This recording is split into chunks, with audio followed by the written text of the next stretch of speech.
What's up YouTube, this is Chips Cubing, and today I'm doing a 2x2 Ortega method tutorial.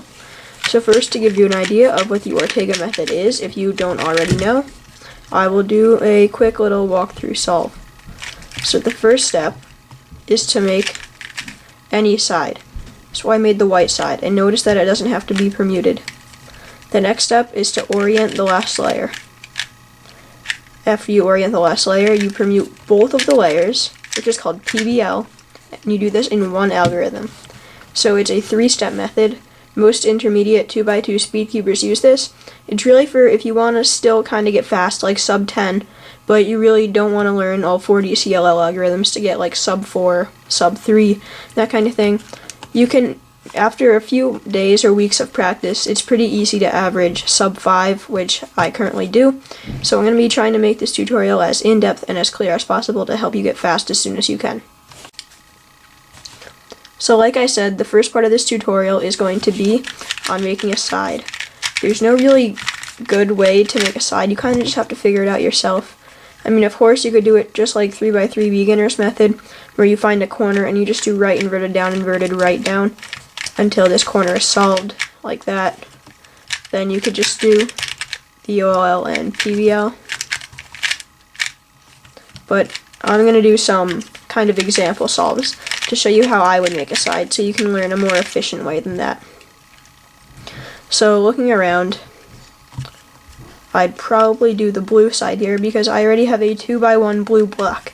And like I said, it doesn't have to be permuted. See, these two are opposites, so they're not permuted, but I can still use this. So the first thing I'm going to do is look for the two pieces that are going to go here. And I can see that they're right here and right here. So the first thing I'm going to do is twist this piece over where it needs to go and put it down here in one move, just like that. Now, the only piece I have left is this one, which is back here, and the way I'm going to put this in is by having this piece down here and doing an R, then doing a U2 to put it over where it needs to go, and then doing an R prime, which will put it in. I can now do my OLL and PBL. So I'll do a few more, just to give you an idea. So here, okay, so I have a red block, orange block, white block, and a green block. So I'll do the green to give you an example of what might happen if you accidentally solve a layer instead of just a side, because this can happen. So I see this green block, and I have this green piece here and this one here. So the first thing I'm going to do is drop this one down back here. Now of this one here, I could cancel straight into an R prime, F, R, F prime like that. And that's probably what I would do. Or I could have done something like, one second. Instead of doing an R prime, F, R, F prime, once I put this down, I could have done a U prime, U prime, R prime. I probably would have done the R prime, F, R, F prime though, because I could cancel straight into it. And okay, look at that. It also gave me an OLL skip. So now I don't have PBL because I accidentally made a layer while I was solving just one side. So there's going to be two different algorithms you can use to just permute one layer. So that's going to be called PLL, permutation of the last layer. So in this case, I would do the T permutation to do an adjacent swap. Okay, I'll do one more. So I see this white and green block, this blue and red block. Actually, here, I'm going to do it. I'm going to see if I can make it so I have no block, so that I can show you what would happen when that happens. Alright, so I'm just going to ignore this orange block. Okay, so I'm going to do red, because what I can do is I'm going to start on this piece, because I see if I drop this one down, I can make a bar in one move. Then I have this piece here and this piece here left. So what I can do is do a U2 and put this piece back here, and then drop it down here. And then I have this piece left, and I can just do an L prime, U prime, L with the left hand to put it in. And look, that also solved a layer. So here's another good case. So I'm just going to do that, the orientation of the last layer, and then now I have a Y permutation, which is a diagonal swap, and you see there's no bar. So the algorithm for this, I would do that, and that would solve that. Alright, so now let's get into the orientation of the last layer part of this tutorial. So I'm going to be teaching orientation of the last layer on the yellow side, because that's what most people use on the 3x3 cube. Although you do want to be color neutral on 2x2 because it's pretty hard to get fast just solving your first side on white. But for the tutorial, I am just going to do orientation of the last layer on yellow. So the first case I'm going to teach you is going to be the easiest one, and that is where you have a block on top and you have headlights opposite that block. And you're going to hold it so the 2x1 block on top is on the right side of the cube and the headlights are on the left. And to solve this, you're just going to do F, R, U, R prime, U prime, F prime. So that's just F, sexy move, F prime. The second case is very similar to this, except instead of having these two pieces, this one here and this one here, up on top, they're now facing out like chameleon eyes, but you still have the headlights on the left. So you hold it so that the chameleon eyes are on the right side of the cube and the headlights are on the left. This case is called the pie case. And the way you execute this is by doing an F, double sexy move F prime. So R, U, R prime, U prime, then do it one more time, R, U, R prime, U prime, and then an F prime. And that solves that case. The next two cases I'm going to be showing you are also very similar. The first one is recognized like this. It looks exactly like the first case I showed you, except instead of having headlights, these two are now facing out and look like chameleon eyes. So the way I execute this is by first doing a sexy move, which is R, U, R prime, U prime. So R, U, R prime, U prime. And now I do a sledgehammer move to put this piece that I just took out back in. If you don't know what a sledgehammer move is, it's R prime, F, R, F prime. So to reiterate that, R, U, R prime, U prime, R prime, F, R, F prime. Now, like I said, this next case is related to the case I just showed you. It looks like this. You recognize it by having two diagonally swapped pieces, and you're going to hold it so that one is in the bottom left and one is in the top right, and then you have this piece here facing you. If this piece is not facing you, so it would be like this, do a Y2 rotation so it is facing you. Now you execute this like this, F prime, R, U, R prime, U prime, R prime, F, R. Now, I'm not sure if you noticed, but when you're executing it, the F prime that was at the end of the last algorithm I showed you, which was sexy move then sledgehammer, is now just in the beginning. So you just do the F prime at the edge of a sledgehammer, and now you do a sexy move, and now you do the first three moves of sledgehammer, R prime, F, R. And that solves that case. The next one I'll be showing you is where you have double headlights. So you have headlights in the front and in the back. And you're going to hold this so one is in the front and one is in the back. And the way I execute this one is by doing R2, U2, R prime, U2, R2. So it shouldn't be too hard to memorize because it's just R's and U's. But that's basically that. Another way you can execute this case is by again holding it the same way, except instead of doing that algorithm, you just do the algorithm that solves this case on 3x3 if you know 2-look OLL, and that is F triple sexy move F prime.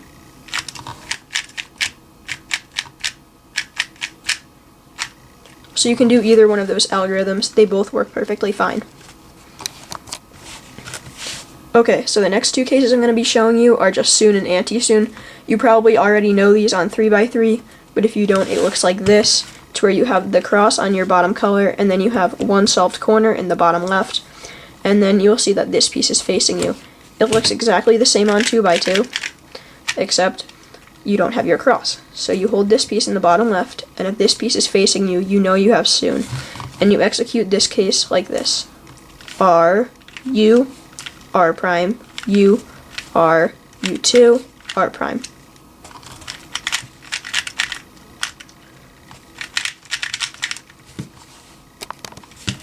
And the second case is just anti-soon, which looks like this on 3x3. Same thing as soon, except because this piece isn't facing you, you know you put it up here like this, and then you do a different algorithm to solve it. So then on 2x2 it looks like this. So you have it in the bottom left, and this piece isn't facing you. So now put it in the top right and do this algorithm. R, U2, R prime, U prime, R, U prime, R prime. You probably already know those two, but if you don't, there they are. So now we're on the last step of the Ortega method, which is PBL. So the first case I'm going to be showing you is where you have a double adjacent swap, where you have a bar on top and on bottom. Now the bars don't have to be the same color, but in this case they are. So I'm going to do this to make it so they're not, just to show you. So here I have one red bar and one blue bar. You're going to line those bars up and hold them in the back to execute this. When they're in the back, you do this algorithm. R2, U prime, R2 prime, U2, Y prime, R2, U prime, R2 prime. You can also execute this instead of doing R2 primes by just doing all R2s. Or of course you can do it this way. They're the same thing, it's just one you're going like this and one you're going like this. Okay, so the next case I'm going to be showing you is where you have a bar on top and a diagonal swap or Y permutation on the bottom. You recognize that this is this case because on the bottom there is no bar or anything solved, and on the top you have a bar. And you're going to hold it anyways, just so that the bar is in front of you. It doesn't matter how you hold it. And then you do this algorithm. R, U prime, R, F2, R prime, U, R prime. And that will solve that case. The next case, which is very similar to this, looks like this. It's just the exact opposite, where you have the diagonal swap on top and the bar on the bottom. Again, it doesn't matter how you hold it, just make sure your bar is facing toward you. And you execute it like this. L, D prime, L, F2, L prime, D, L prime. Now, if you don't like executing it with L's and D's, what you can do is do a Z2 rotation so that now your other color is on top, and you can execute it just like the last algorithm because now you have your bar on top and your diagonal swap on the bottom. Okay, and now it's time to rejoice. The last case is the easiest of all of them. It's just a double diagonal swap. So you have no headlights anywhere, no bars anywhere. You can hold this however you want to do this algorithm. Pieces don't have to be matching. They can be checkerboarded, or they can all be matching up. You just do this. R2, B2, R2 prime. 3 moves. That's it. If you don't like that, what you can do is do R2 prime, F2, R2. So there's 2 choices. Both of them are very, very, very fast. They're all, well, also both very easy. There should really be no memorization involved there. So that's it for the PBL part of this video. Like I said before, however, you may get a case where you end up solving a layer when you're doing your first side, or solving a layer after you do the OLL. So there's 2 possible cases that can happen if this does. One of them is where you have a single bar.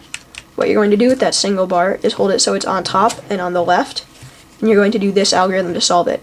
R, U, R prime, U prime, R prime, F, R2, U prime, R prime, U prime, R, U, R prime, F prime.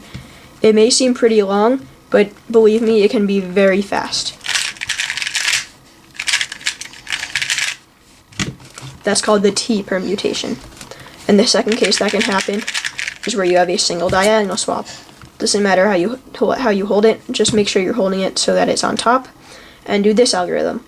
F, R, U prime, R prime, U prime, R, U, R prime, F prime, R, U, R prime, U prime, R prime, F, R, F prime. Now just to help you with that one, if you realize, after you do the first sequence of moves, which is F, R, U prime, R prime, U prime, R, U, R prime, F prime, you now have this OLL case, which is sexy move, then sledgehammer, R, U, R prime, U prime, R prime, F, R, F prime. So you're really only memorizing the first part of the algorithm, which is F, R, U prime, R prime, U prime, R, U, R prime, F prime. Then you just do this OLL. So that's it. Now you know full Ortega for 2x2. That's really it for this tutorial, but now I'm going to do all of the algorithms in sub 1 second just to show you that it can be done. Before I do this, however, I just like to make one quick side note that will really help you when you're trying to get faster with Ortega.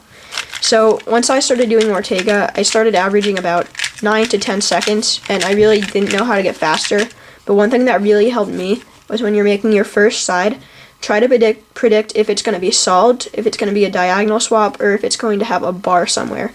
And the way I do this is by looking at the colors on the block, if you have one. Most of the time you will, so that's not really a problem. So I see green and red, green and red. So I know it's not going to be a diagonal swap because these two aren't opposites. So it has to be an adjacent swap because these two aren't solved either. So now I look at how I'm going to put this in. It's only 3 moves. It's an R prime, then a U, then an R prime. And I'm going to look at the colors on the pieces. So I see this is green and it's going to end up back here because this piece is going to come back here. So I'm going to look, is this green? No, it's blue. So then that means the bar is not going to be back here. Now this is red. So let's see, does this piece have red on it? No, it doesn't. So the bar is not going to be on the right because this red piece is going to end up back here. So then the only place the bar can end up is here in front, and then this white piece has orange in front, so the bar is going to be orange in front. Let's see if I'm right. So there's an orange here, so I'll do what I was going to do, and look at that, I have an orange bar in front. So that's how I predict doing if there's going to be a bar or not, or if it's going to be a diagonal or solved. It's going to be pretty hard to do at first, but after a while it will get easier. Trust me, it did for me. So thank you for watching. Now, like I said, I'm going to do all the algorithms in sub 1, and yeah, that's basically it. See you guys later.